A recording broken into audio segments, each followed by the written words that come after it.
اعوذ باللہ من الشیطان الرجیم، بسم اللہ الرحمن الرحیم۔ میرا نام شیخ محمد علی ہے اور میں حضرت فرید الدین عطار رحمۃ اللہ علیہ کی کتاب تذکرۃ الاولیاء کے حوالے سے آج آپ سے باب نمبر 11 ڈسکس کروں گا، اور اس باب میں حضرت ابراہیم ادم رحمۃ اللہ علیہ کے حالات و مناقب کو ہم دیکھیں گے۔ آپ کی تاریخ پیدائش مئی 718 عیسوی میں ہوئی، بلخ میں یعنی افغانستان میں، اور 777 عیسوی میں سعودی عرب میں آپ کی وفات ہوئی۔ تو کم و بیش آپ کی عمر at the time of your death 59 years کی تھی۔ آپ کا تعارف اب بہت ہی اہل تقوی بزرگوں میں سے ہوئے ہیں اور بہت سے مشائخین سے شرف و نیاز حاصل کیا ہے۔ انسیڈنٹلی میں جب پڑھ رہا تھا کراچی میں ایک اسکول میں، and if I correctly remember, class 6 میں انگریزی زبان کا ایک مضمون تھا اور اس میں ابراہیم بن ادم کی سٹوری تھی، وچ واز پریٹی اسٹرینج کہ تصوف کے اتنے بڑے بزرگ اور انگریزی زبان میں، انگریزی کے سلیبس میں ہمیں وہ قصہ پڑھایا گیا۔ نیورتھلیس بہت عرصے تک حضرت امام ابو حنیفہ کی صحبت میں آپ رہے۔ جنید بغدادی رحمۃ اللہ علیہ فرماتے ہیں کہ آپ کو وہ تمام علوم حاصل تھے جو اولیاء کرام کے ہوا کرتے ہیں، اور در حقیقت آپ گنجینہ علوم کے کلید تھے۔ ایک مرتبہ امام ابو حنیفہ رحمۃ اللہ علیہ کی مجلس میں حاضر ہوئے تو لوگوں نے حکارت آمیز نگاہوں سے دیکھا، لیکن امام ابو حنیفہ نے سیدنا کہہ کر خطاب کیا اور اپنی نزدیک جگہ دی، اور جب لوگوں نے سوال کیا کہ انہیں سرداری کیسے حاصل ہوئی، تو امام صاحب نے فرمایا کہ ان کا مکمل وقت ذکر و شغل میں گزرتا ہے اور ہم دنیاوی مشاغل میں بھی حصہ لیتے رہتے ہیں۔ ایک سبق آموز واقعہ، ابتدا میں آپ بلخ کے سلطان اور عظیم مرتبت حکمران تھے، یعنی اس وقت کے آپ بادشاہ تھے۔ ایک مرتبہ آپ محو خواب تھے کہ چھت پر کسی کے چلنے کی آہٹ محسوس ہوئی، تو آواز دے کر پوچھا کہ چھت پر کون ہے؟ جواب ملا کہ میں آپ کا ایک شناسہ ہوں اور اونٹ کی تلاش میں چھت پر آیا ہوں۔ تو آپ نے فرمایا کہ چھت پر اونٹ کس طرح آ سکتا ہے؟ اس نے کہا کہ آپ کو تاج و تخت میں خدا کس طرح مل جائے گا؟ یہ سن کر آپ ہیبت زدہ ہو گئے، اور دوسرے دن جس وقت دربار جمع ہوا تھا تو ایک بہت ہی ذی حشم شخص دربار میں آ پہنچا۔ حاضرین پر کچھ ایسا روب طاری ہوا کہ سب اسی کی طرف دیکھنے لگے۔ جب ابراہیم ادم رحمۃ اللہ علیہ نے سوال کیا کہ تم کون ہو اور کس کی تلاش میں آئے ہو، اس نے کہا کہ میں قیام کرنے کی نیت سے آیا تھا، لیکن یہ تو سرائے معلوم ہوتی ہے، اس لیے یہاں قیام ممکن نہیں۔ آپ نے فرمایا کہ برادرم، یہ سرائے نہیں بلکہ یہ تو ایک شاہی محل ہے۔ اس نے سوال کیا کہ آپ سے قبل یہاں کون آباد تھا؟ تو فرمایا کہ میرے باپ دادا۔ غرضے کی اس طرح کئی پشتوں تک پوچھنے کے بعد اس نے کہا، اور اب آپ کے بعد یہاں کون رہے گا؟ فرمایا کہ میری اولاد ہے۔ تو اس نے کہا، ذرا تصور فرمائیے کہ جس جگہ اتنے لوگ آ کر چلے گئے اور کسی کو ثبات حاصل نہ ہو سکا، وہ جگہ اگر سرائے نہیں ہے تو اور کیا ہے؟ یہ کہہ کر وہ اچانک غائب ہو گیا، اور ابراہیم ادم چونکہ رات ہی کے واقعے سے بہت مضطرب تھے، اس لیے اس واقعے نے آپ کو بے چین کر دیا اور آپ کی جستجو میں نکل کھڑے ہوئے، اور بعد ایک جگہ جب ملاقات کے بعد آپ نے ان کا نام دریافت کیا تو انہوں نے فرمایا کہ مجھے خضر کہتے ہیں، یعنی حضرت خضر علیہ السلام۔ اسی ادھیڑ پن میں آپ لشکر سمیت شکار کے لیے روانہ ہوئے، لیکن لشکر سے بچھڑ کر جب تنہا رہ گئے تو غیب سے ندا آئی کہ اے ابراہیم، موت سے قبل بیدار ہو جاؤ، اور یہ آواز مسلسل آتی رہی جس سے آپ کی قلبی کیفیت گرگوں ہوتی چلی گئی۔ پھر اچانک سامنے ایک ہرن نظر آ گیا، اور جب آپ نے شکار کرنا چاہا تو وہ بول پڑا کہ اگر آپ میرا شکار کریں گے تو آپ خود ہی شکار ہو جائیں گے۔ آپ کی تحقیق کا یہی مقصد ہے کہ آپ سیر و شکار کرتے پھریں۔ پھر آپ کی سواری کی زین سے بھی یہی صدا آنے لگی، اور آپ گھبرا کر اس طرح متوجہ اللہ ہوئے کہ قلب نور باطنی سے منور ہو گیا۔ اس کے بعد آپ تخت و تاج کو خیر بات کہہ کر سہرا سہرا گریہ وزاری کرتے ہوئے نیشاپور کے قریب جوار میں پہنچ کر ایک تاریک اور بھیانک غار میں مکمل 9 سال تک عبادت میں مصروف رہے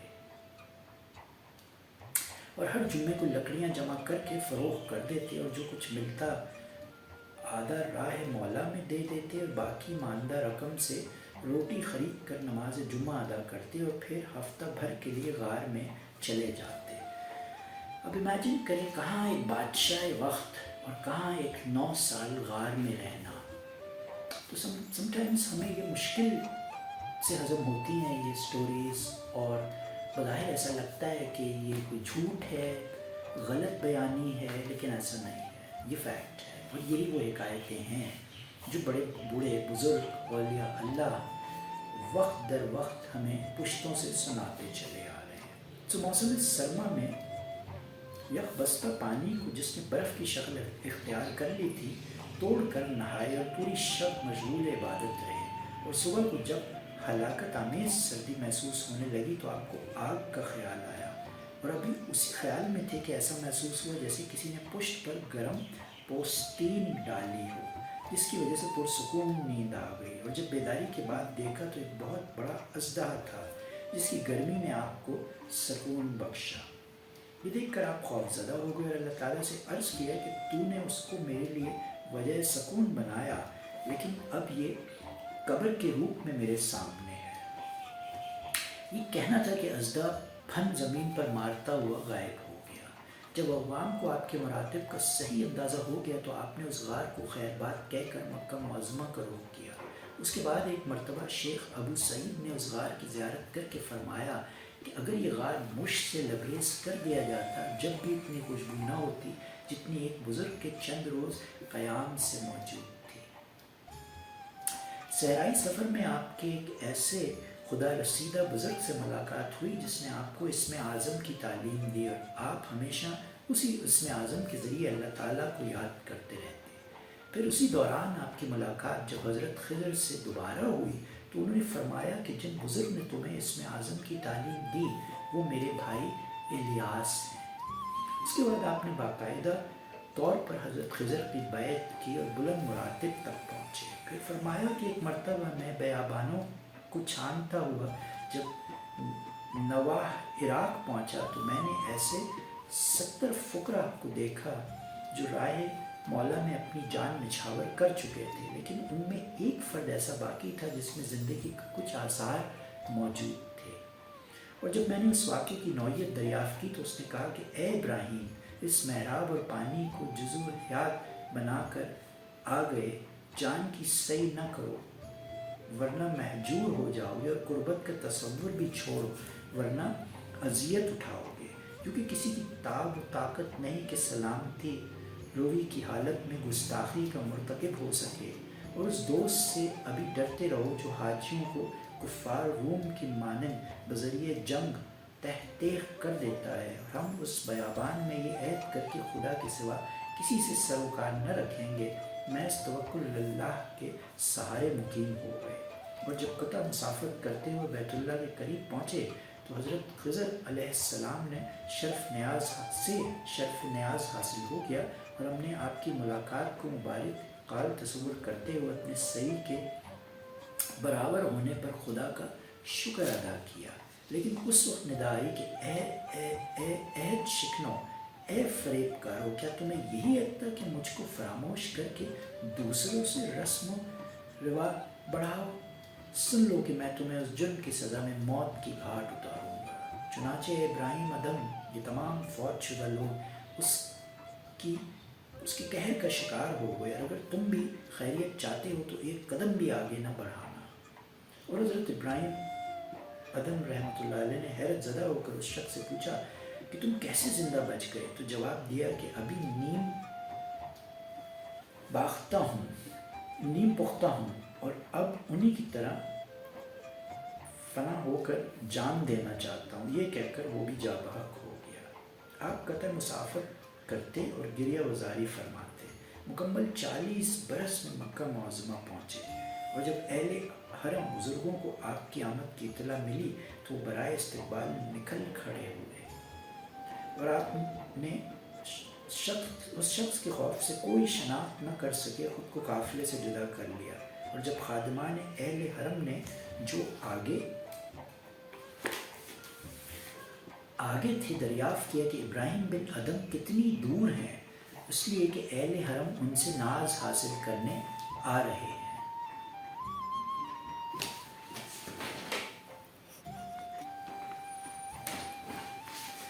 تو آپ نے فرمایا کہ وہ لوگ ایک ملحد اور دہریے سے کیوں ملنا چاہتے ہیں؟ یہ سنت ہی خدام نے آپ کے منہ پر تھپڑ مارتے ہوئے کہا، یہ سنتے ہی خدام نے آپ کے منہ پر تھپڑ مارتے ہوئے کہا کہ ملحد دہریہ تو خود ہے۔ آپ نے فرمایا کہ میں بھی تو یہی کہہ رہا ہوں، اور جب وہ لوگ آگے نکل گئے تو آپ نے اپنے نفس سے فرمایا کہ اپنے کرتوت کی سزا بھگت لے، کیونکہ خدا کا شکر ہے کہ اہل حرم کے استقبال کرنے کی خواہش پوری نہ ہو سکی۔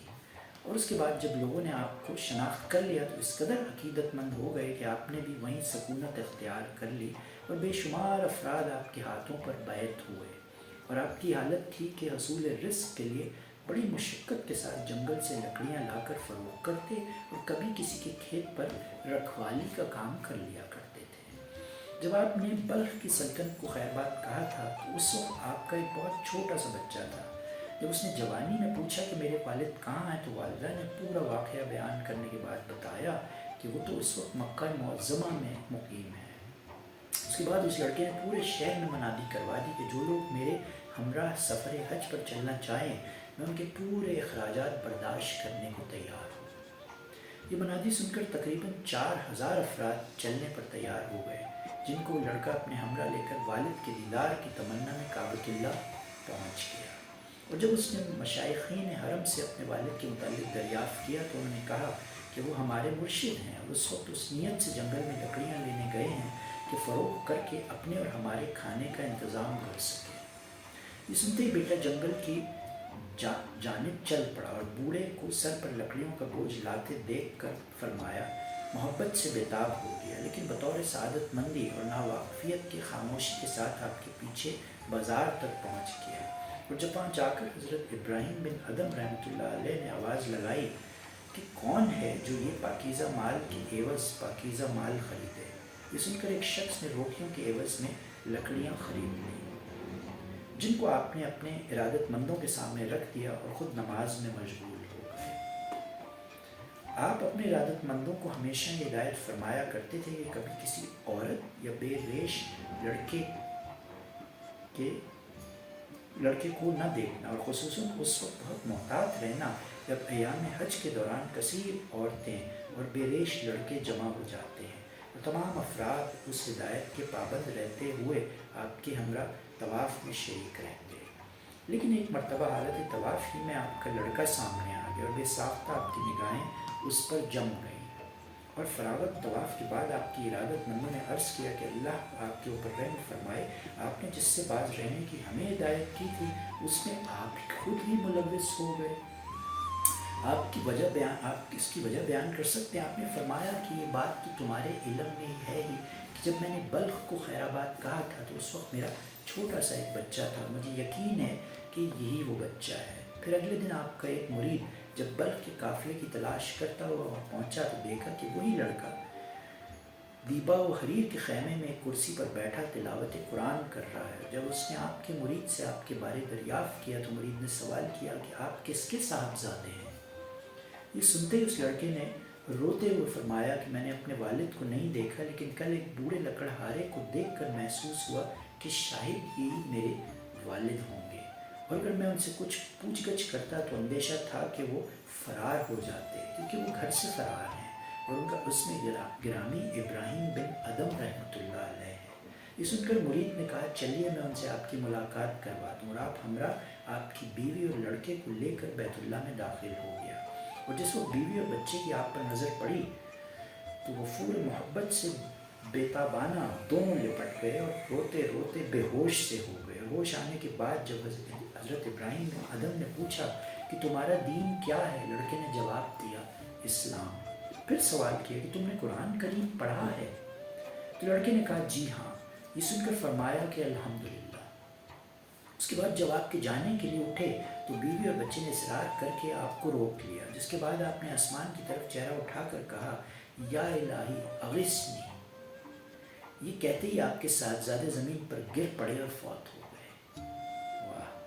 اور جب ارادت مندوں نے سبب دریافت کیا تو فرمایا کہ جب میں بچے سے ہم آغوش ہوا تو وفور جذبات اور فرط محبت سے بےتاب ہو گیا، اور اس وقت یہ ندا آئی کہ ہم سے دوستی کا دعویٰ کے بعد دوسرے کو دوست رکھتا ہے۔ اللہ اکبر۔ یہ ندا سن کر میں نے عرض کیا یا اللہ، یا تو لڑکے کی جان لے لے یا پھر مجھے موت دے دے۔ چنانچہ لڑکے کے حق میں دعا مقبول ہو گئی، اور اگر اس پر کوئی اعتراض کرے تو میرا یہ جواب ہے کہ واقعہ حضرت ابراہیم بن ادم کا واقعہ سے زیادہ تخیر خیز نہیں، کیونکہ انہوں نے بھی تعمیل حکم میں اپنے بیٹے کو قربان کر دینے کی ٹھان لی تھی۔ حضرت ابراہیم کا قصہ یاد آ گیا، اللہ کی محبت میں چلے تھے، اپنے فرسٹ بورن کو جو کہ 83 سال کی عمر میں ہوا تھا اس کو قربان کرنے۔ کیا آپ یہ جذبہ رکھتے ہیں؟ میں تو نہیں رکھتا۔ Let's be very honest about it, کہ اپنے فرسٹ بورن کو آپ چلیں اللہ کی محبت میں پہاڑ کے اوپر اور بیٹے کو کلمہ پڑھ کے آپ قربان کر رہے ہیں۔ یہ کیسی محبت ہے؟ یہ کیسا عشق ہے؟ امیجن۔ آپ اکثر یہ فرماتے تھے کہ مجھے جستجو رہتی ہے کہ رات میں کسی وقت خانہ کعبہ خالی مل جائے، لیکن ایسا موقع نصیب نہ ہوتا تھا۔ اتفاق سے ایک شب بارش ہو رہی تھی اور میں تنہا طواف میں مشغول تھا، اور میں اس نے اتفاق سمجھ کر حلقہ کعبہ میں ہاتھ ڈال کر اپنے گناہوں کی مغفرت طلب کرنے لگا، لیکن یہ ندا آئی کہ پوری مخلوق مجھ سے طالب مغفرت ہوتی ہے، اگر میں سب کو معاف کر دوں تو پھر میری غفاریت اور رحمانیت کی کیا قدر رہ جائے گی۔ یہ سن کر آپ نے عرض کیا کہ اے اللہ میری مغفرت فرما دے۔ ندا آئی کہ دوسروں کے متعلق ہم سے سوال کر، اپنے متعلق ہم سے کچھ نہ کہے، کیونکہ دوسروں کے لیے تیری سفارش مناسب ہے۔ آپ فرماتے ہیں کہ اکثر یہ دعا کیا کرتا، اے اللہ تو علیم و خبیر ہے کہ تیری عنایت و کرم جو مجھ پر ہے اس کے مقابلے میں آٹھوں جنتیں ہیچ ہیں، لہٰذا اے خدا رسوائی معصیت سے بچاتے ہوئے مجھے اطاعت کا شرف عطا فرما دے۔ اور جو تیری ذات سے واقف ہے اسے کیا خبر کہ اس شخص کی کیا کیفیت ہوگی جو تجھ سے قطعاً ناواقف ہے۔ آپ اکثر یہ فرمایا کرتے تھے کہ 15 برس کی مکمل اذیتوں کے بعد مجھے یہ ندا سنائی دی کہ عیش و راحت ترک کر اس کی بندگی اور حکام کی تعلیم کے لیے مستعد ہو جا۔ ایک مرتبہ لوگوں نے سوال کیا کہ آپ نے سلطنت کو کیوں خیر بات کہا؟ فرمایا کہ ایک دن آئینہ لیے ہوئے میں تخت شاہی پر متمکن تھا تو اس وقت مجھے خیال آیا کہ نہ تو میرے پاس طویل سفر کے لیے زر راہ ہے اور نہ کوئی حجت و دلیل، جبکہ میری آخری منزل قبر ہے اور حاکم بھی عادل و منصف ہے۔ بس یہ خیال آتے ہی میرا دل بجھ سا گیا اور مجھے سلطنت سے نفرت سی ہو گئی۔ پھر لوگوں نے سوال کیا کہ خراسان کو خیرباد کیوں کہا؟ فرمایا کہ روزانہ لوگ مزاج پرسی کو آنے لگے تھے۔ پھر سوال کیا کہ آپ نکاح کیوں نہیں کر لیتے؟ فرمایا کہ کیا کوئی عورت اپنے شوہر کی گھر ننگی بھوکی رہنے کے لیے مجھ جیسے کے ساتھ نکاح کرنے پر تیار ہو سکتی ہے؟ اللہ اکبر۔ اور اگر میرا بس چلے تو میں خود اپنے آپ کو ہی طلاق دے دوں، پھر بھلا ان حالات میں کس طرح میں کسی عورت کو اپنی وابستگی سے فریب دے سکوں گا؟ کسی نے آپ درویش سے سوال کیا کہ آپ کی بیوی ہے؟ تو درویش نے نفی میں جواب دی، جس کے بعد سائل نے جواب دیا کہ آپ بہت اچھے رہے، کیونکہ جس نے نکاح کیا وہ تو گویا کشتی پر سوار ہو گیا، جب اولاد کا سلسلہ شروع ہوا تو سمجھ لو کہ کشتی غرق ہو گئی۔ اللہ اکبر۔ یہ تو بالکل وہ ریفرنس مجھے قرآن شریف کا اس وقت یاد آ گیا یہ جملہ پڑھنے کے بعد، کہ جس میں اللہ تعالیٰ فرماتا ہے کہ تمہارے مال میں اور تمہارے اولاد میں فتنہ ہے۔ اب نیچرلی اس کو بہت ڈیپلی اسٹڈی کرنے کی ضرورت ہے کہ یہ کیوں کہا گیا ہے قرآن میں کہ تمہارے مال میں اور تمہاری اولاد میں فتنہ ہے۔ تو بالکل یہاں یہ کہہ رہے ہیں کہ جب اولاد کا سلسلہ شروع ہو گیا تو سمجھو کہ اس کی کشتی غرق ہو گئی۔ کسی درویش نے آپ کے سامنے دوسرے درویشوں کا شکوہ کیا تو فرمایا کہ تو نے عفت خریدی ہوئی درویشی بے سود اختیار کی، اور جب اس نے پوچھا کہ کیا درویشی بھی خریدی جا سکتی ہے تو فرمایا کہ یقیناً، کیونکہ میں نے سلطنت بلخ کے بدلے میں درویشی خریدی ہے، اور بہت ارزاں خریدی، کیونکہ درویشی سلطنت کے مقابلے میں بہت بے بہا شے ہے۔ آپ کے ارشادات: کسی نے بطور نذرانہ آپ کو 1000 درہم پیش کرتے ہوئے قبول کر لینے کی استدعا کی، لیکن آپ نے فرمایا کہ میں فقیروں سے کچھ نہیں لیتا۔ اس نے عرض کیا کہ میں تو بہت امیر ہوں۔ فرمایا کہ کیا تجھے اس سے دولت کی تمنا نہیں ہے؟ اور جب اس نے اس بات میں جواب دیا تو فرمایا کہ اپنی رقم واپس لے جا، کیونکہ تو فقیروں کا سردار ہے۔ روایت ہے کہ جب آپ کے اوپر واردات غیبی کا نزول ہوتا تو فرمایا کرتے کہ سلاطین عالم آ کر دیکھیں کہ یہ کیسی واردات ہیں، اور اپنی شوکت و سلطنت پر نادم ہوں۔ پھر فرمایا کہ خواہشات کا بندہ کبھی سچا نہیں ہو سکتا، کیونکہ خدا کے ساتھ اخلاص کا تعلق صدق و خلوص نیتی سے ہی ہے۔ آپ نے پھر فرمایا کہ جس حالتوں میں والجمعی حاصل نہ ہو تو سمجھ لو کہ اس کے اوپر باب رحمت بند ہو چکا ہے۔ دل جمعی حاصل نہ ہو تو سمجھ لو کہ اس پہ باب رحمت بند ہو چکا ہے۔ تلاوت کلام مجید کے وقت دوم حالات نماز، صوم، ذکر و شغل میں، اور عارف کی شناخت یہی ہے کہ وہ ہر شے میں حصول عبرت کے لیے غور و فکر کرتے ہوئے خود کو حمد و ثنا میں مشغول رکھے اور اطاعت الہی میں زیادہ سے زیادہ وقت گزارے۔ آپ نے پھر فرمایا کہ ایک مرتبہ راہ میں مجھے ایک ایسا پتھر ملا جس پر یہ تحریر تھا کہ الٹا کر پڑھو، اور جب میں نے پڑھا تو اس پر تحریر تھا اپنے علم کے مطابق اس پر عمل کیوں نہیں کرتے، اور جس کا تمہیں علم نہیں اس کے طالب کیوں ہوتے ہو۔ پھر فرمایا کہ حشر میں وہی عمل وزنی ہوگا جو دنیا میں گراں محسوس ہوتا ہے۔ آپ نے پھر فرمایا کہ 3 حجابات رفع ہو جانے کے بعد قلب سالک پر سارے خزانے کشادہ کر دیے جاتے ہیں۔ اول یہ کہ کبھی دنیا کی سلطنت قبول نہ کرو۔ دوم، اگر کوئی شے سلب کر لی جائے تو غمزدہ نہ ہو۔ ہم ہر وقت روتے پیٹتے رہتے ہیں، جی نوکری چلی گئی، جی وہ گھر تھا وہ ارتھکوئک میں ٹوٹ گیا، گر گیا، سیلاب آ گیا، چیزیں جاتی رہیں، گاڑی خراب ہو گئی۔ کیونکہ کسی شے کے حصول پر اظہار مسرت کرنا حریص ہونے کی علامت ہے، اور غم کرنا غصے کی نشانی ہے۔ سوئم یہ ہے کہ کسی طرح کی تعریف بخشش پر کبھی اظہار مسرت نہ کرے، کیونکہ اظہار مسرت کرنا کمتری کی علامت ہے، اور احساس کمتری والا ہمیشہ ندامت کا شکار ہی رہتا ہے۔ واقعات: آپ نے کسی سے سوال کیا کہ تم جماعت حق میں شمولیت چاہتے ہو، اور جب اس نے اس بات میں یعنی یس میں جواب دیا تو آپ نے فرمایا کہ دنیا کا رتی بھر پرواہ نہ کرتے ہوئے خود کو غیر اللہ سے خالی کر لو اور رزق حلال استعمال کرو۔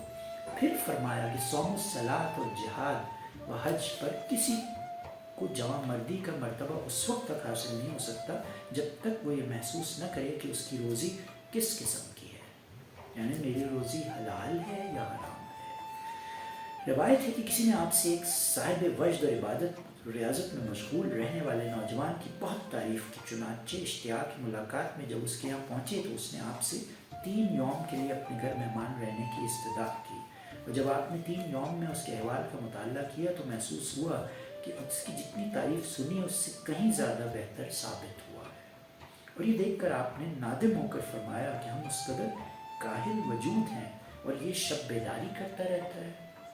لیکن پھر آپ کو یہ خیال آیا کہ کہیں یہ ابلیس کے کسی فریب میں مبتلا تو نہیں ہے، اس لیے یہ دیکھنا چاہیے کہ حلال رزق استعمال بھی کرتا ہے یا نہیں، اور جب آپ کو یقین ہو گیا کہ اس کی روزی حلال نہیں تو پھر آپ نے اس سے اپنے یہاں 3 یوم مہمان رکھنے کے متعلق فرمایا اور اس کو اپنے ہمراہ لا کر کھانا کھلایا، جس کے بعد اس کی پہلی سی حالت باقی نہیں رہی، اور جب اس سے پوچھا کہ آپ نے یہ کیا کر دیا تو فرمایا کہ تجھ پر رزق حلال حاصل نہ ہونے کی وجہ سے شیطان کی کار فرمائیاں جاری تھیں، اور اب میرے یہاں کے رزق حلال نے تیری باطنی حالت کو تبدیل کر کے رکھ دیا ہے، اور تجھے یہ بھی معلوم ہو گیا کہ تمام عبادت و ریاضت کا تعلق صرف حلال رزق پر موقوف ہے۔ ایک دن آپ کے پاس حضرت شفیق بلخی رحمۃ اللہ علیہ آئے اور سوال کیا کہ آپ نے دنیا سے فرار کیوں اختیار کیا، یعنی آپ دنیا سے دوری کیوں آپ نے اختیار کر رکھی ہے۔ فرمایا کہ اپنے دین کو آغوش میں لیے صحرا صحرا قریہ بقریہ اس لیے بھاگتا پھرتا ہوں کہ دیکھنے والے مجھے یا تو مزدور تصور کریں یا دیوانہ، تاکہ اپنے دین کی سلامت لے کر موت کے دروازے سے نکل جاؤں۔ ماہ رمضان میں آپ جنگل سے گھاس لا کر فروخت کیا کرتے اور اس سے حاصل ہونے والی رقم کو خیرات کر کے پوری شب مصروف عبادت رہتے اور جب آپ سے سوال کیا گیا کہ آپ کو نیند نہیں آتی، فرمایا کہ جس کی آنکھوں سے ہمہ وقت سیلاب اشک رواں ہو اس کو بھلا نیند کیوں کرا سکتے؟ اور آپ کا یہ معمول تھا کہ فراغت نماز کے بعد اپنا چہرہ چھپا کر فرماتے کہ مجھے یہ خوف رہتا ہے کہ اللہ تعالیٰ میری نماز کو میرے منہ پر نہ دے مارے۔ اللہ اکبر۔ ایک یوم آپ کو کھانا نصیب نہ ہوا تو شکرانے کے 400 رکعتیں ادا کی، اور جب اس طرح مکمل 7 یوم گزر گئے تو آپ کی ضعف و کمزوری میں اضافہ ہوتا چلا گیا، تو آپ نے اللہ تعالیٰ سے بھوک کا اظہار کیا۔ چنانچہ اسی وقت ایک نوجوان آپ کو اپنے مکان پر لے کر گیا، آپ کو پہچان کر عرض کی کہ میں آپ کا دیرینہ غلام ہوں اور آپ میری تمام املاک آپ ہی کی ملکیت ہے۔ یہ سن کر آپ نے اسے آزاد کر کے تمام جائیداد اسی کے حوالے کر دی اور یہ عہد کیا کہ اب کبھی کسی سے طلب نہ کروں گا، کیونکہ روٹی کے ایک ٹکڑے کی طلب پر پوری دنیا پیش کر دی گئی۔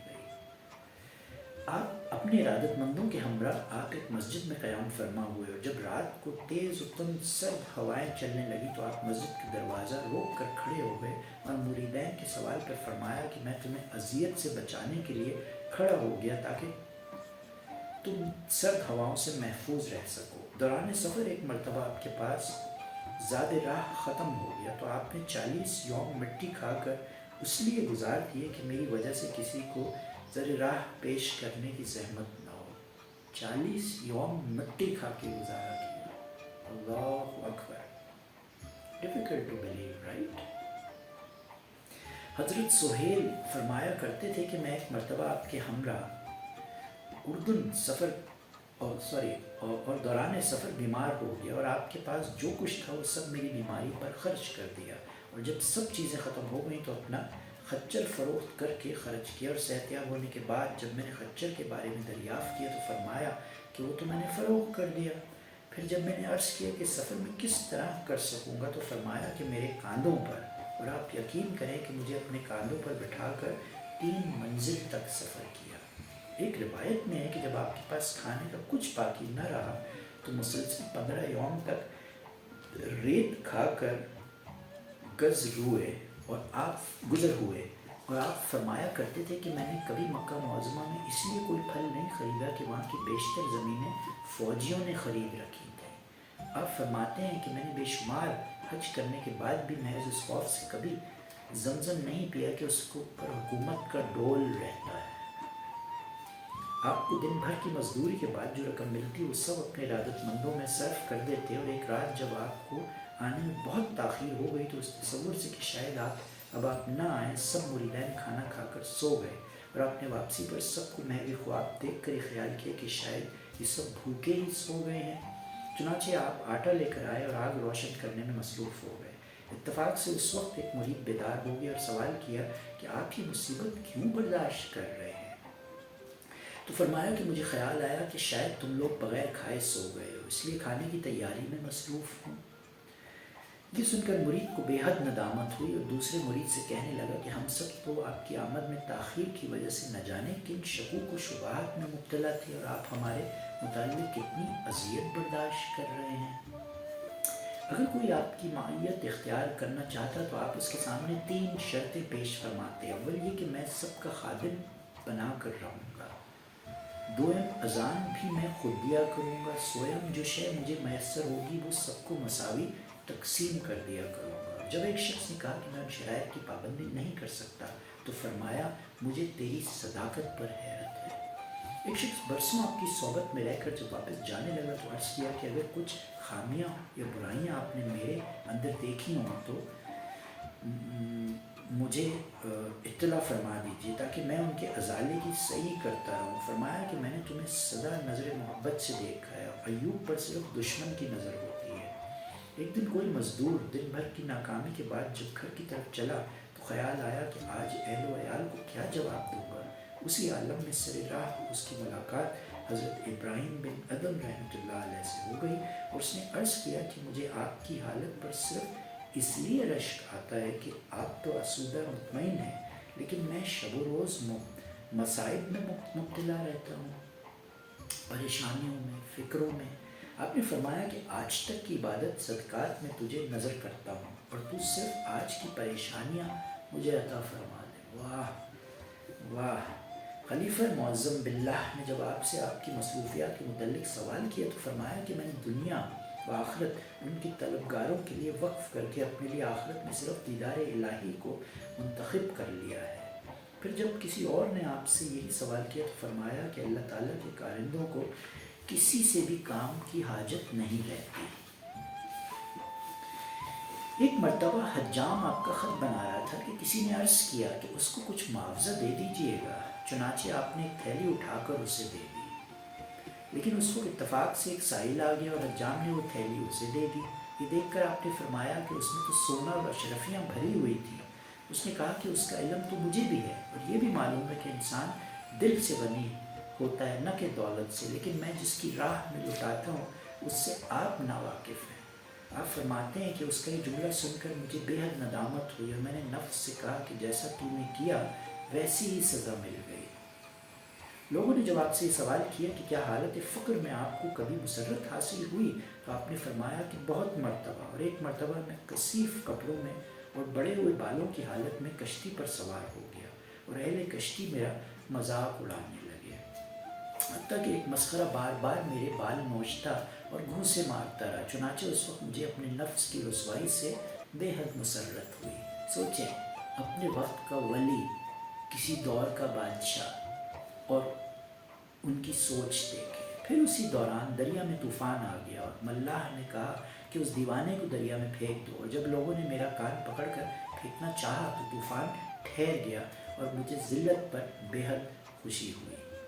آپ فرمایا کرتے کہ میں توکل کر کے ایک جنگل میں پہنچ گیا، اور جب وہاں کئی یوم کچھ نہ کھانے کے بعد یہ خیال آیا کہ قریب میں میرے ایک دوست رہتے ہیں، ان کے یہاں چل کر کچھ کھا لیا جائے، لیکن اس وقت یہ تصور بھی آیا کہ اس طرح تو میرا توکل ہی کالعدم ہو جائے گا۔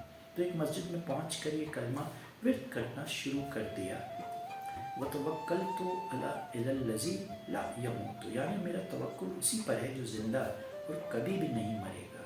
ندائے غیبی آئی کہ اللہ نے متوکلین سے عالم کو پاک کر دیا، اور میں نے جب یہ سوال کیا کہ یہ ندا کیسی ہے، تو ندا آئی کہ اس کو کسی طور پر متوکل تصور نہیں کیا جا سکتا جو دوستوں کے یہاں کھانے کا ارادہ کرتا ہو۔ اور آپ اکثر بھی یہ فرمایا کرتے تھے کہ میں نے ایک متوکل سے جب یہ دریافت کیا کہ تمہارے پاس کھانا کہاں سے آتا ہے، تو اس نے جواب دیا کہ سوال تو آپ اللہ تعالیٰ سے کریں، میرے پاس تو ایسی بیہودہ بات کا جواب بھی نہیں ہے۔ واہ! آپ فرمایا کرتے تھے کہ میں نے ایک غلام خرید کر جب اس کا نام دریافت کیا تو اس نے جواب دیا کہ آپ چاہے جس نام سے پکاریں۔ پھر میں نے جب یہ سوال کیا تم کیا کھاتے ہو، تو اس نے کہا جو آپ کھلا دیں۔ میں نے پوچھا کہ تمہاری خواہش کیا ہے، تو اس نے جواب دیا کہ جو آپ کی خواہش۔ غلام کو ان چیزوں سے بحث نہیں ہوا کرتی۔ یہ سن کر میں نے سوچا کہ کاش میں بھی اللہ تعالیٰ کا یوں ہی اطاعت گزار ہوں تو کتنا بہتر ہوگا۔ یعنی ایک غلام بھی ان کو توکل سکھا گیا، عبادت کا ڈھنگ سکھا گیا، اطاعت کا طریقہ کرینہ سکھا گیا۔ جب لوگوں نے آپ سے سوال کیا کہ آپ کس کی بندگی کرتے ہیں، سن کر آپ پر لرزہ براندام ہو کر زمین پر گر پڑے اور بہت دیر تک لوٹتے رہے۔ پھر بیٹھ کر یہ آیت تلاوت کی، کل من فی السماوات والارض الی اللہ الرحمن عبدا، آسمان اور زمین پر رہنے والے سب کے سب خدا کے سامنے بندے ہو کر آنے والے ہیں۔ اور جب لوگوں نے سوال کیا کہ زمین پر گرنے سے قبل آپ نے آیت کیوں تلاوت نہیں کی، فرمایا کہ اگر میں خود کو اللہ کا بندہ کہوں تو وہ حق بندگی طلب کرے گا، اور بندہ ہونے سے منکر بھی نہیں ہو سکتا۔ پھر کسی نے پوچھا کہ آپ کے اوقات کن مشاغل میں گزرتے ہیں، فرمایا کہ میرے پاس 4 سواریاں ہیں۔ جب نعمت حاصل ہوتی ہے تو شکر کی سواری پر اس کے سامنے جاتا ہوں۔ یہ سنیے گا، بہت خوبصورت بات ہے کہ میرے پاس 4 سواریاں ہیں، جب نعمت حاصل ہوتی ہے تو شکر کی سواری پر اس کے سامنے جاتا ہوں، اور جب فرما برداری کرتا ہوں تو خلوص کی سواری پر سامنے جاتا ہوں۔ اور جب معصیت کا مرتکب ہوتا ہوں تو ندامت و توبہ کی سواری پر حاضر ہوتا ہوں، اور مصائب میں مبتلا ہوتا ہوں تو صبر کی سواری سے اس کے حضور پہنچتا ہوں۔ آپ کا یہ قول یہ بھی ہے کہ جب تک بندہ اہل و عیال کو چھوڑ کر کتوں کی مانند گھوڑے کی کمر پہ نہ لوٹے اس وقت تک وہ مردوں کی صف میں شمار نہیں کیا جاتا۔ اور آپ کا یہ قول اس لیے بھی صحیح ہے کہ آپ نے سلطنت چھوڑ کر ذلت و رسوائی اختیار کی، جس کی وجہ سے دولت فقر سے مالا مال ہو گئے۔ کسی جگہ شیوخ کا مجمع تھا، جب آپ نے ان کے نزدیک بیٹھنا چاہا تو انہوں نے منع فرماتے ہوئے کہا کہ ابھی تمہارے اندر سے حکومت کی بو نہیں گئی۔ یہ بات کتنی تعجب خیز ہے کہ ان شیوخ نے جب آپ جیسی ہستی کو قریب عطا نہیں کیا تو دوسروں کے لیے ان کا کیا تصور ہوگا، اور خود ان کا مراتب کہ خدا کے سوا کون اندازہ کر سکتا ہے۔ کسی نے آپ سے سوال کیا کہ دلوں پر پردے کیوں پڑے ہوئے ہوتے ہیں؟ آپ نے فرمایا کہ خدا کے دشمنوں کو اپنا دوست سمجھنے پر اور آخرت کی نعمتوں کو فراموش کر دینے کی وجہ سے۔ کسی نے آپ سے نصیحت کرنے کی خواہش کی تو فرمایا کہ خالق کو محبوب رکھتے ہوئے مخلوق سے کنارہ کش ہو جاؤ، اور بند کو کھول دو اور کھلے ہوئے کو بند کر لو۔ اور جب اس نے اس جملے کا مفہوم پوچھا تو فرمایا کہ سیم و زر کی محبت چھوڑ کر منہ کشادہ کر دو اور لغویات سے اعتراض کرو۔ حضرت احمد خضرویہ کا قول ہے کہ ایک مرتبہ حضرت ابراہیم بن ادم رحمۃ اللہ علیہ نے حالت طواف میں کسی سے فرمایا کہ جب تک تم اپنے اوپر عظمت و عزت و خواب و عمارت کا دروازہ بند کر کے فقر و ذلت اور بیداری کا دروازہ کشادہ نہ کرو گے تو اس وقت تک تمہیں صالحین کا مرتبہ حاصل نہیں ہوگا۔ کسی نے آپ کو نصیحت کرنے کی خواہش کی تو فرمایا کہ 6 عادتیں اختیار کر لو۔ اول، جب تم ارتکاب معصیت کرتے ہو تو خدا کا رزق مت استعمال کرو۔ دوم، اگر معصیت کا قصد ہو تو خدا کی مملکت سے نکل جاؤ۔ سوم، ایسی جگہ جا کر گناہ کرو جہاں وہ دیکھ نہ سکے۔ اور اس پر جب لوگوں نے اعتراض کیا کہ وہ کون سی جگہ ہے جہاں وہ نہیں دیکھ سکتا جبکہ وہ اسرار و قلوب تک سے تو واقف ہے، تو فرمایا کہ یہ کیسا انصاف ہے کہ اس کا رزق استعمال کرو، اسی کے ملک میں رہو اور اسی کے سامنے گناہ بھی کرو۔ چہارم، فرشتہ اجل سے توبہ کا وقت طلب کرو۔ پنجم، منکر و نکیر کو قبر میں مت آنے دو۔ ششم، جب جہنم میں جانے کا حکم ملے تو انکار کر دو۔ آپ نے فرمایا کہ جب یہ تمام چیزیں ناممکن عمل ہیں تو پھر گناہ نہ کرو، جسے کہ وہ شخص تمام گناہوں سے تائب ہو کر اس وقت آپ کے سامنے فوت ہو گیا۔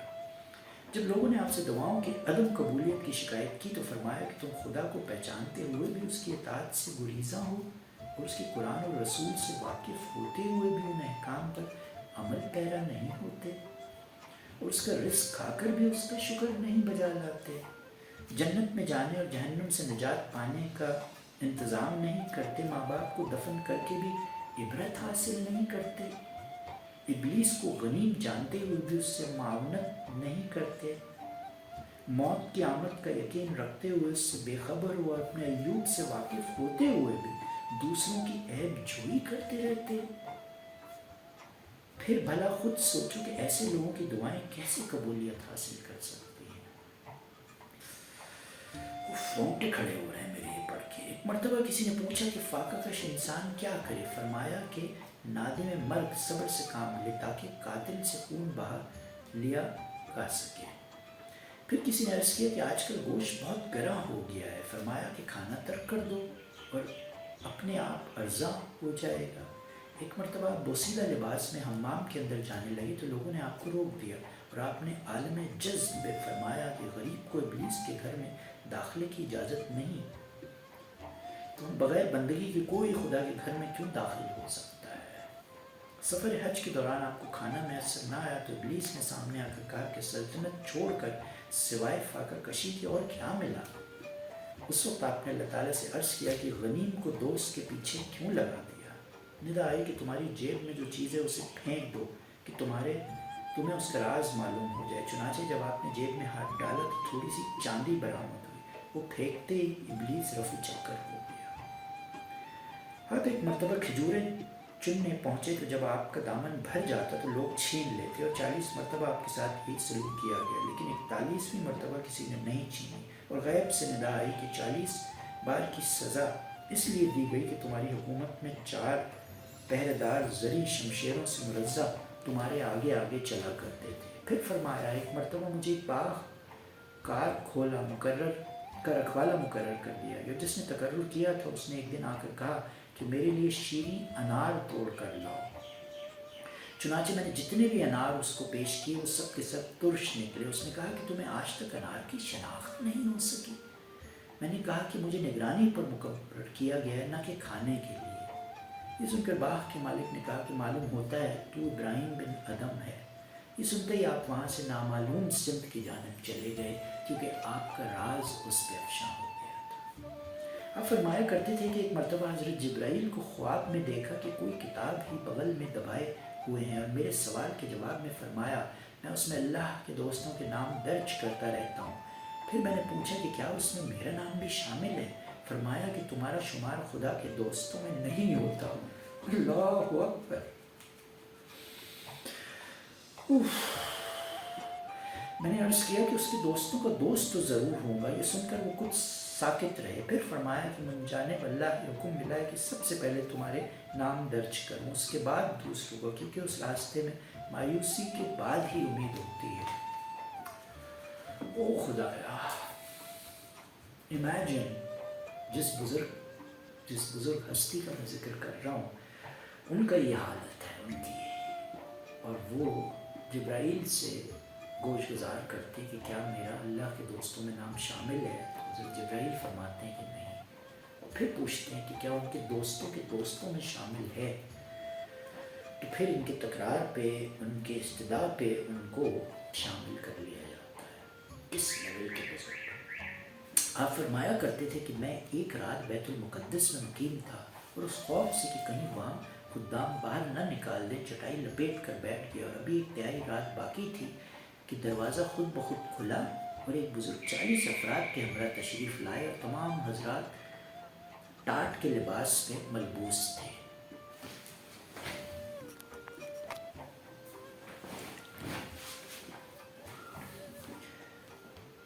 پھر سب نے محراب مسجد میں نماز ادا کی اور محراب کی جانب پشت کر کے بیٹھ گئے، اور ان میں سے ایک نے کہا کہ آج مسجد میں کوئی شخص ایسا ضرور ہے جس کا تعلق ہماری جماعت سے نہیں ہے۔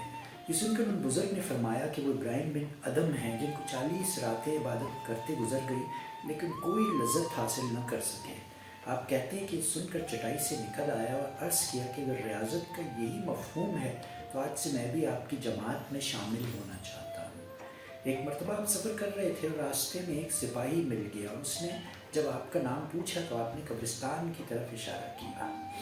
اس پر سپاہی کو بہت غصہ آیا اور کہنے لگا کہ مجھ سے دل لگی کرتے ہو، اور آپ کی گردن میں رسی ڈال کر زبکوب کرتا ہوا آبادی میں لے آیا۔ اور جب اہل قریہ نے سپاہی سے کہا کہ تم نے کیا ستم کیا ہے، یہ تو ابراہیم بن ادم ہیں، یہ سن کر جب اس نے معافی طلب کی تو فرمایا کہ تو نے ظلم کر کے مجھے جنت کا مستحق بنا دیا، اور اس لیے میں تجھے دعا دیتا ہوں کہ تو بھی جنت میں جائے۔ اس کے بعد کسی بزرگ نے اہل بہشت کو خواب میں دیکھا کہ ان کے دامن موتیوں سے لبریز ہیں، اور جب ان بزرگ نے سوال کیا تو بتایا گیا کہ یہ ناواقف نے حضرت ابراہیم بن ادم کا سر پھوڑ دیا تھا، اور ہمیں یہ حکم ملا ہے کہ جب وہ داخل بہشت ہوں تو ان پر موتی نچھاور کیے جائیں۔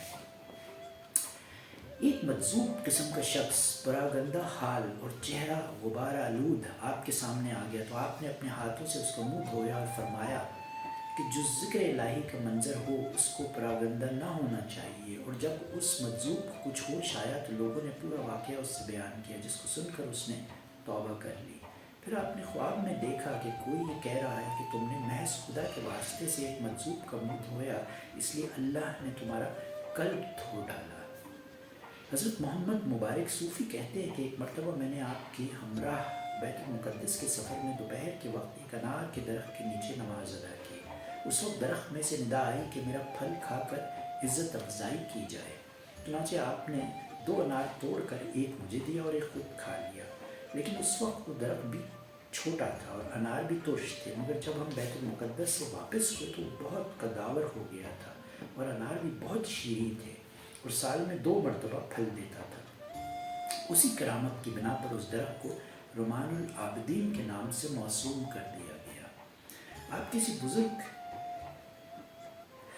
کہ ایک پہاڑی پر مصروف گفتگو تھے کہ انہوں نے سوال کیا کہ اہل حق سے لرز گئے۔ اس وقت غیب سے ندا آئی کہ غرقابی کا اندیشہ نہ کرو کیونکہ تمہارے ہمراہ ابراہیم بن ادھم بھی ہیں۔ اس آواز کے بعد طوفان ختم ہو گیا، اور ایک مرتبہ آپ کشتی پر سفر کر رہے تھے تو شدید طوفان آ گیا، اور آپ نے قرآن کریم ہاتھ میں لے کر کہنا شروع کیا کہ یا اللہ، ہمارے ہمراہ تیری مقدس کتاب بھی ہے، اور ہماری غرقانی سے یہ بھی غرق ہو سکتی ہے۔ ندا آئی کہ ایسا نہیں ہوگا۔ ایک مرتبہ آپ نے کشتی پر سفر کر قصد فرمایا، اللہ نے کرایہ طلب کیا، اور اس وقت آپ کے پاس کچھ نہ تھا، اور آپ نے نماز پڑھ کر دعا کی کہ یا اللہ، یہ ملاح کرایہ طلب کرتا ہے۔ چنانچہ اس وقت پورا ریگزار سونا ہو گیا، اور آپ نے ایک مٹھی بھر کر ملاح کو دے دی۔ ساحل دجلہ پر آپ اپنی گڈری سی رہے تھے کہ کسی نے آ کے کہا، حکومت چھوڑ کر تم نے کیا حاصل کیا؟ یہ سن کر آپ نے سوئی دریا میں پھینک دی تو بے شمار مچھلیاں اپنے منہ میں سونے کی ایک ایک سوئی دبائے نمودار ہوئی، لیکن آپ نے فرمایا کہ مجھے تو اپنی سوئی درکار ہے۔ یہ بہت مشہور قصہ ہے حضرت ابراہیم بن ادھم کا۔ چنانچہ ایک مچھلی آپ کی سوئی لے کر آ گئی، اور آپ نے سوئی لے کر اس شخص سے فرمایا کہ حکومت کو خیر بات کہہ کر ایک معمولی سی شے حاصل ہوئی ہے۔ آپ نے کنویں سے ڈول نکالا تو سونے سے لبریز نکلا، آپ نے اسے پھینک کر پھر ڈول ڈالا تو چاندی سے بھرا ہوا نکلا، اور تیسری مرتبہ موتیوں سے۔ اس وقت آپ نے کہا کہ یا اللہ، میں تو پاکیزگی حاصل کرنے کے لیے پانی کا خواستگار ہوں، میری نگاہوں میں سیم و زر کی کوئی وقت نہیں۔ سفر حج کے دوران آپ کے ساتھیوں نے عرض کیا کہ ہمارے پاس خود و نوش کا کوئی انتظام نہیں ہے۔ فرمایا کہ خدا پر بھروسہ رکھو اور اس درخت کی جانب دیکھو جو اس وقت پورا سونے کا بن چکا ہے۔ آپ کچھ بزرگوں کے ہمراہ ایک قلعے کے نزدیک پڑاؤ ڈال کر آگ روشن کرنے لگے تو کسی نے کہا کہ اس جگہ آگ اور پانی دونوں کا انتظام ہے، لہٰذا اگر کہیں سے جائز قسم کا گوشت مل جائے تو بھون کر کھا لیتے ہیں۔ آپ یہ فرما کر کہ اللہ کو سب قدرت ہے مشغول نماز ہو گئے۔ اس کو کہیں سے شیر کے دھاڑنے کی آواز آئی، اور تمام بزرگوں نے کہنا شروع کیا کہ شیر ایک اور خر کو ہماری جانب گھیر کر لا رہا ہے۔ چنانچہ سب نے اور خر پکڑ کر ذبح کیا، اور جب تک سارے لوگ کھانا کھاتے رہے وہ شتر نگرانی کرتا رہا۔ آپ کے انتقال کے بعد پورے عالم نے یہ ندا سنی کہ دنیا کا امن فوت ہو گیا ہے۔ اس کے بعد آپ کے انتقال کی اطلاع ملی، لیکن آپ کی گمشدگی کی وجہ سے نہ تو یہ معلوم ہو سکا کہ آپ کا مزار کہاں ہے، اور نہ ہی یہ پتہ چل سکا کہ انتقال کس جگہ ہوا تھا۔ بعض حضرات کا خیال ہے کہ مزار بغداد میں ہے، بعض کہتے ہیں کہ حضرت لوط علیہ السلام کی قبر کے نزدیک شام میں آپ مدفون ہیں۔ تو یہاں حضرت ابراہیم بن ادھم کا قصہ مکمل ہوا۔ باب نمبر 11۔ انشاءاللہ اگلا باب حضرت بشر حافی کی توسط سے ان کی ریفرنس سے بات کریں گے، تو اس ناچیز کو اجازت دیجیے۔ شیخ محمد علی، اور اپنا ڈھیر سارا خیال رکھیے۔ دعا گو، اللہ